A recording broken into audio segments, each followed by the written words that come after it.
Passing ఆబ్జెక్ట్స్లో ఒక example complete అయిపోయింది, అది అర్థమైనట్టేనా? అయితే ఇందాక మనం పాస్ చేసిన రెండు ఆబ్జెక్టుల్లో డేటా అయితే లేదు.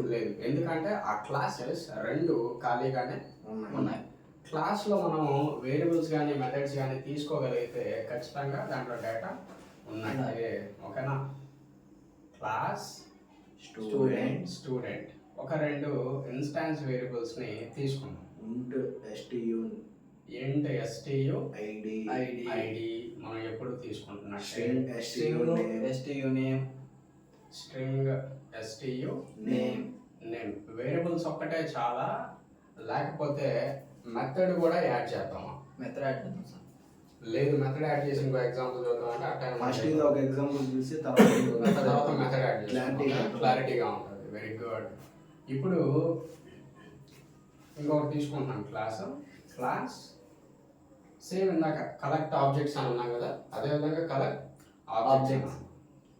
ఇంకా ఎంప్లాయీ అంతా అది మీరు రాసుకోండి, లెంత్ పెరుగుతుంది. కలెక్ట్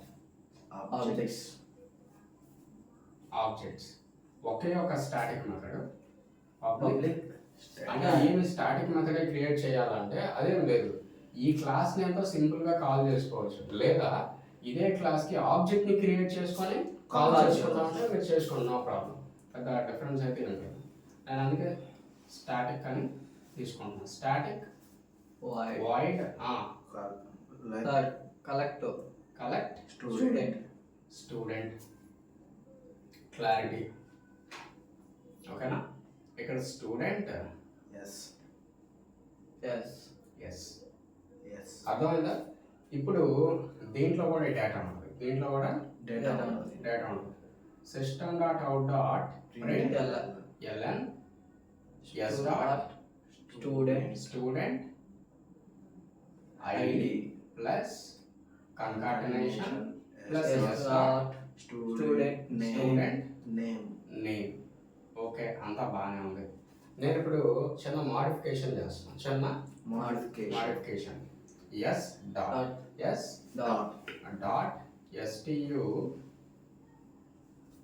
ID assigns to అదే విధంగా s dot STU name assigns to నేను మార్చేస్తాను. కారణ ఇలా రాశాను. మళ్ళీ ఒకసారి డిస్ప్లే చేసి చూద్దాం. అంటే ఏం జరుగుతుంది, ఆబ్జెక్ట్ని పాస్ చేసినప్పుడు ఏం జరుగుతుంది క్లారిటీగా చెప్తా. క్యాచ్ చేయాలి. s dot STU name. అది ప్రోగ్రామ్ ఏం కాదు, జస్ట్ ఒక 3 లైన్స్ ఉన్నాయి దాంట్లో అంతే. అక్కడే దాని వదిలేద్దాం. మెయిన్ క్లాస్ క్రియేట్ చేద్దాం. Okay, main class main. దీంట్లో మెథడ్ వచ్చేసి main method public static void main string array main string array args. ఓకేనా? అయితే నేను ఇందాకే చెప్పాను, ఒక ఆబ్జెక్ట్ని పాస్ చేయాలి అంటే ముందు మీరు ఆబ్జెక్ట్ని క్రియేట్ చేసుకోవాలి. అర్థమవుతుందా? సో నేను క్రియేట్ స్టూడెంట్ S1 అని రాసుకుంటున్నాను. S1 assigns to new student.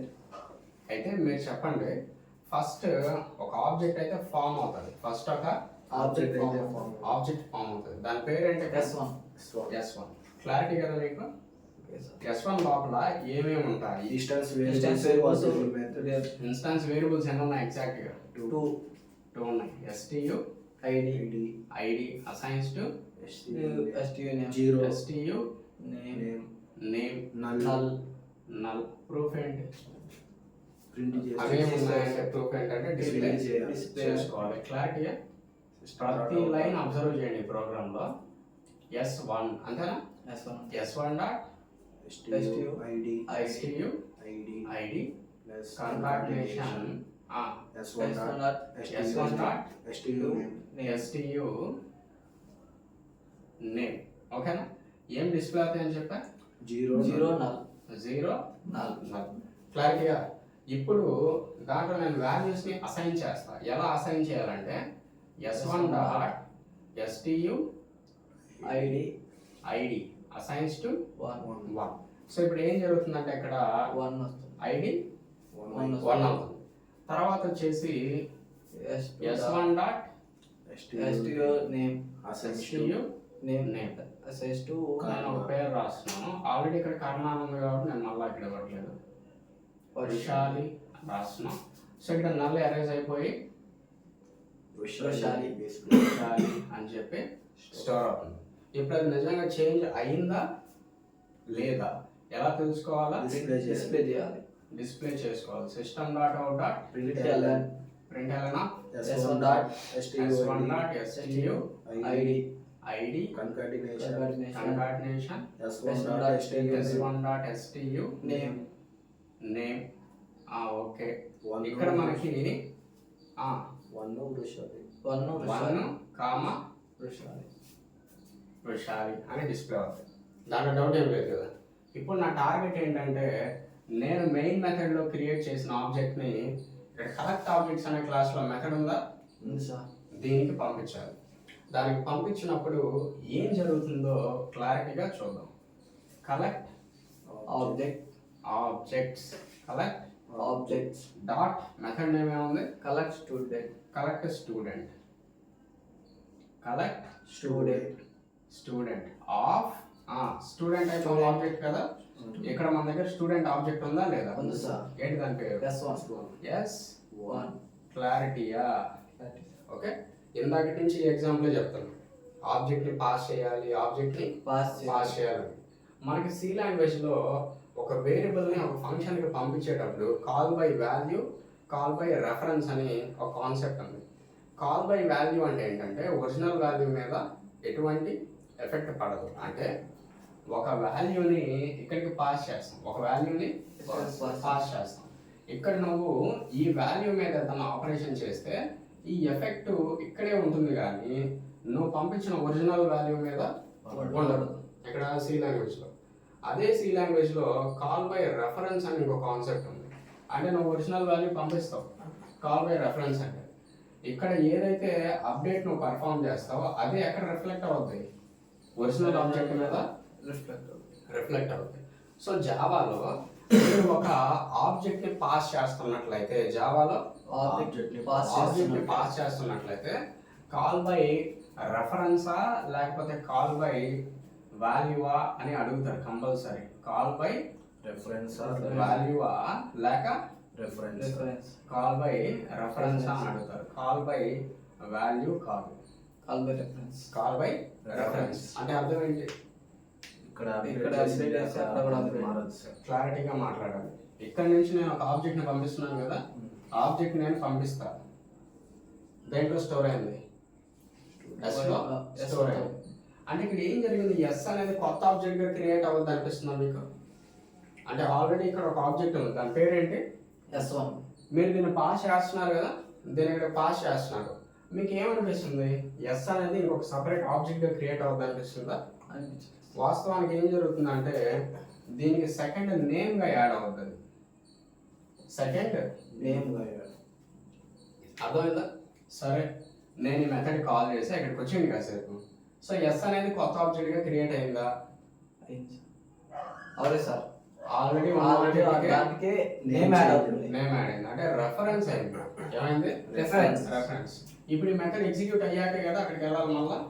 ఈ మెథడ్ ఎగ్జిక్యూట్ అవ్వాలంటే దీంట్లో ఫస్ట్ స్టేట్మెంట్ ఏముంది? స్టూడెంట్ ఐడి ఏముంది? స్టూడెంట్ ఐడి ప్రెసెంట్ ప్రెజెంట్ 1 ఉంది కదా. నేమ్ ఏముంది? వృషాలి. క్లారిటీ అక్కడికి. నెక్స్ట్ స్టేట్మెంట్ ఏముందో నోటీస్ చేయండి. ఎస్ డాట్ అంటే S dot STUID is equal to 2. ఎక్కడ చేంజ్ అయింది అంటే ఇక్కడే చేంజ్ అయింది. అంటే మీరు ఏం నోటీస్ చేయాలంటే S1 లో కూడా మారిపోతుంది, S1 లో కూడా మారిపోతుంది. అంటే ఒరిజినల్ ఆబ్జెక్ట్ కూడా ఏమైపోయింది? చేంజ్ అయిపోయింది. నెక్స్ట్ ఏముంది ఇక్కడ? S dot STU name is equal to Karna. So ఇప్పుడు వృషాలి కూడా ఎరేజ్ అయిపోయి నేమ్ అయిపోయింది కర్ణ. ఓన్లీ ఎస్ లోనా లేకపోతే S1 లోనా? S1 లో కూడా. అర్థమవుతుందా? సో జావాలో మీరు ఒక ఆబ్జెక్ట్ని మెథడ్కి పాస్ చేస్తే కాల్ బై వాల్యూవా కాల్ బై రెఫరెన్స్ అంటే ఏం చెప్పాలి? Call by reference. Call by reference అంటే అర్థం ఏంటంటే మీరు పాస్ చేసినప్పుడు కొత్త ఆబ్జెక్ట్ క్రియేట్ అవ్వడానికి బదులుగా న్యూ ఆబ్జెక్ట్ క్రియేట్ అవ్వడానికి బదులుగా అది ఇంకొక రెఫరెన్స్ గా వన్ ఆబ్జెక్ట్ ఇంకొక రెఫరెన్స్ కి యాడ్ అవుతుంది. ఆ రెఫరెన్స్ మీద ఏదైతే అప్డేట్ చేస్తారో అదంతా మీకు ఒరిజినల్ ఆబ్జెక్ట్ మీద రిఫ్లెక్ట్ అవుతుంది. క్లారిటీగా. దానికి ప్రూఫ్ కూడా ఏంటంటే అక్కడ చేంజ్ అయింది. ఇక్కడ ఈ స్టేట్మెంట్ ఎగ్జిక్యూట్ చేద్దాం. s.stu అంటే ఇప్పుడు ఏముంది? స్టూడెంట్ టు కర్ణ ఇక్కడికి మెథడ్ అయిపోయింది కదా. అంటే ఒకసారి డిస్ప్లే చేసినప్పుడు 1 విషయాలు, మాడిఫికేషన్ చేసిన తర్వాత డిస్ప్లే చేస్తే 2 కర్ణ.